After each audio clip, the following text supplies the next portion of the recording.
Hello students, welcome to daily practice quiz number 2, that is 28th May 2020. Today also we are going to do 10 important practice questions on Indian polity. So that is related to preamble or different current affairs also. So let us start the daily practice quiz. The first question is, which of the following words is are found in preamble? So the preamble, if you see that the most important document of Indian constitution, that is preface of the constitution, which will give the objectives of the constitution. The word sovereign, republic, justice, integrity, and word please. So, which of the following words are there?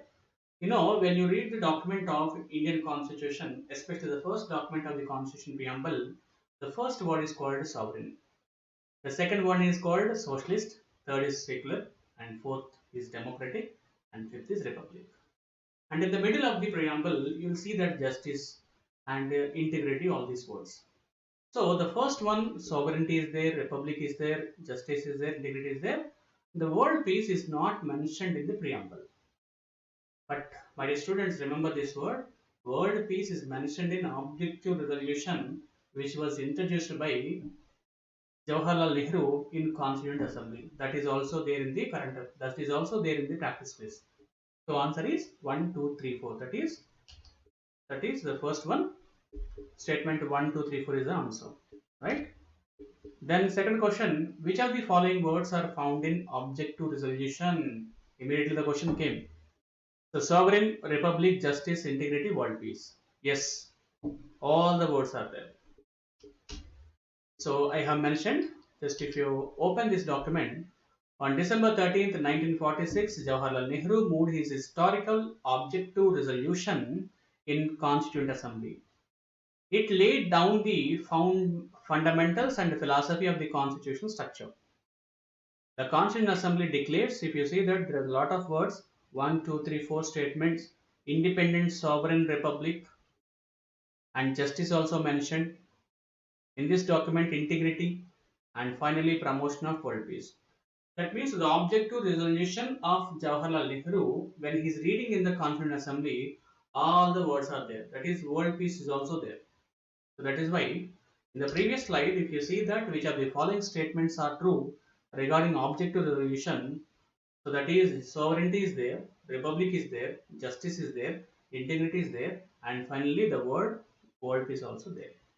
Right? Next one.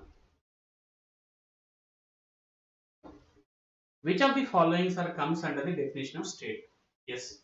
When you start article fundamental rights, if you see that article 12 to 35, when you start fundamental rights, the first letter, the first article itself is 12.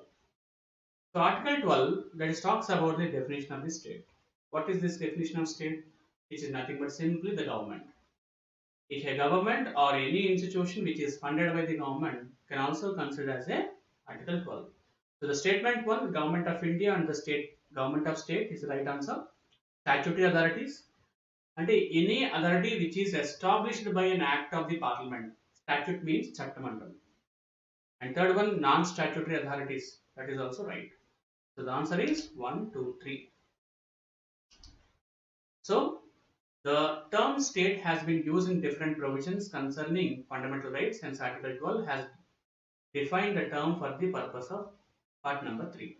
According to it, the government and the Parliament of India, that is executive and legislative organs of the union government, the government and the states, the government and the legislature of the states, that is executive and legislative organs of the state governments, all local authorities, including trust, panchayat, district boards, and finally all authorities, statutory and non-statutory organizations like LIC, ONGC, SAIL also comes under definition of state.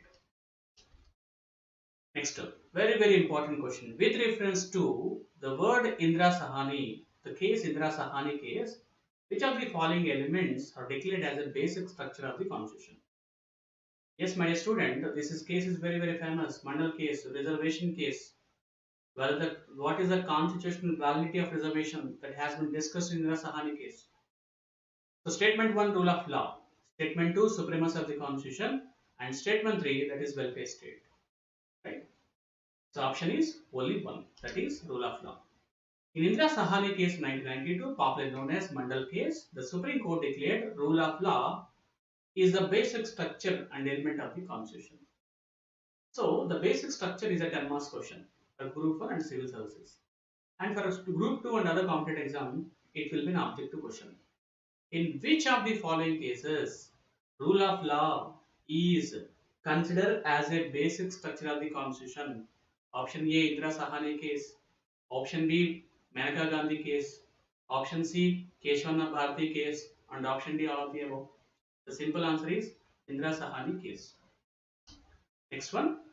Recently, which of the following country led a United Nations resolution to set up a separate convention on cybercrime?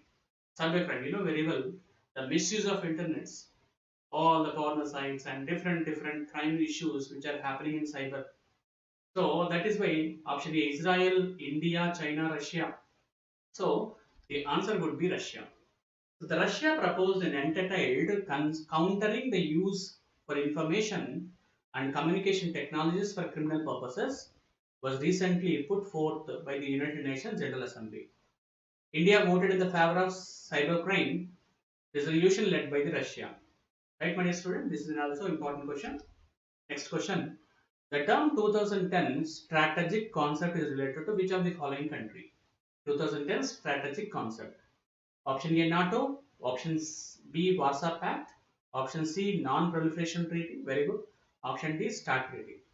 So, answer definitely will read it, but you should understand what is meant by Warsaw Pact, what is meant by NPT, and what is meant by START Treaty also. Right, this answer would be NATO, North Atlantic Treaty Organization. So this is a strategic partner. 2010 strategic concept defined by NATO for the core task of collective defense and crisis management and cooperative security.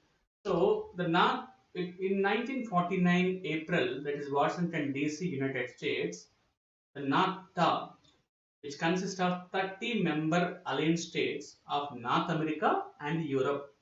So form a group called North Atlantic Treaty Organization.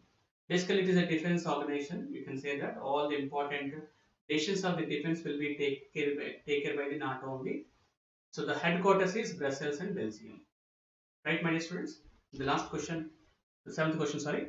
Which of the followings are true regarding unitary features of the Indian Union? As I'm going to discuss about what are federal features, what are unitary features, that is a concept of polity. In this question, what are the unitary features? Simply, I can tell you that. What are unitary features? Unitary means the center has the more authority than the states. First of all, single constitution. That is definitely a unitary feature because if it is a single constitution, only the parliament has the authority to make amendments. The state does not have the authority. Nothing but single constitution is a feature of the unitary features. Then integrated judiciary and flexibility of the constitution. So if you see that, answer would be obviously 1, 2, 3.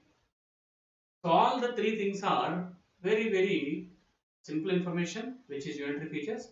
Along with that, I have already mentioned other things which are unitary in nature. Strong center, single constitution, single citizenship, flexibility of constitution, integrated judiciary, appointment of state governors by the center, all India services and emergency provisions. All these comes under unitary features. Next question. With reference to the Indian constitution, which of the following features are borrowed from Australian constitution? I told you every year one question from the sources of constitution. So the first one, freedom of trade, yes, it is from Australia only. The second is joint sitting of two houses of parliament. So Article 108 talks about joint sitting of two houses of parliament. And option 3, the language used in the preamble. Yes, these three things we have borrowed from Australian constitution. Right? Along with that, I have mentioned other features also, that is concurrent list, commerce and intercourse, and the language used in the preamble. So these are the important features borrowed from the Indian constitution.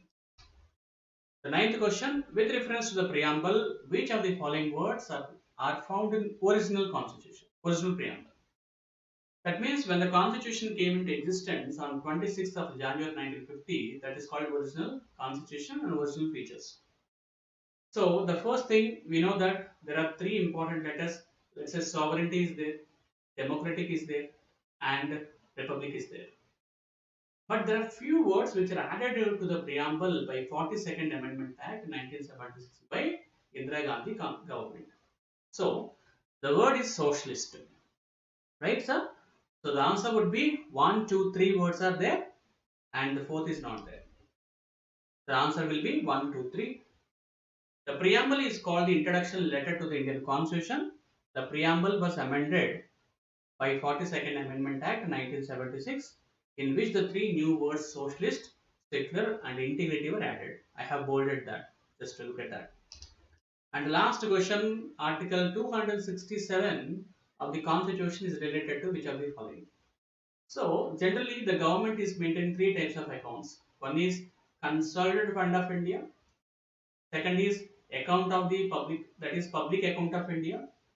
And third is Contingency Fund of India. So, what is this Consolidated Fund of India? What is this Contingency Fund of India? What simply speaking that the Consolidated Fund of India is a government account. All the income and expenditure can be done by the Consolidated Fund of India. Second is Public Account of India, PF accounts. And third is Contingency Fund of India under the control of President. So Article 267 talks about which of the Consolidated Fund of India, Public Account of India, Contingency Fund of India, and National Disaster Fund of India. Yes, my dear students, Contingency Fund of India in the hands of President only. So I have mentioned the articles also. Consolidated Fund of India, Article 266, Class 1, and Public Account of India, Article 266, Class 2, and finally Contingency Fund of India, Article 267. Right, with this I have completed this today the 10 practice questions on polity, and tomorrow we are going to see the another practice questions. So thank you very much. Have a nice day.